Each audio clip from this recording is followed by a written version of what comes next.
सफलता के कहानी देखो हमार छत्तीसगढ़ ले शक्ति जिला के बेलादोला गांव के कैलाश देवांगन और श्रीमती हेमलता देवांगन कृष्णा मेंस वियर और बूट हाउस के जुबानी रायपुर में SMB परिवार के हुए कार्यक्रम सफलता के सीढ़ी और आने वाला उज्जवल भविष्य के पीढ़ी के बारे में पूरा वीडियो जरूर देखाओ।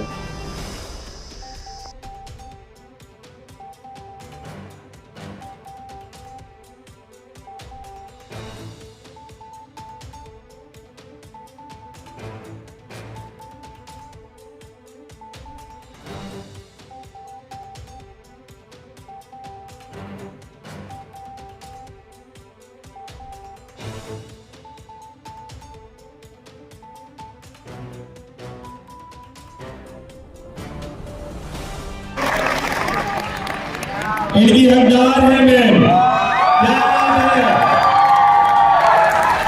थैंक यू बहुत बहुत धन्यवाद। एक फोटो हो जाए,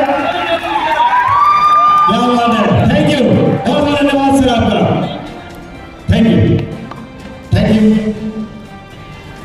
बस इतना कहना चाहता हूँ क्योंकि मैं अभी बोल रहा हूँ मेरा भाई स्टार है।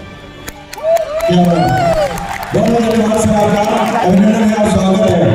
Oh, the good. अच्छा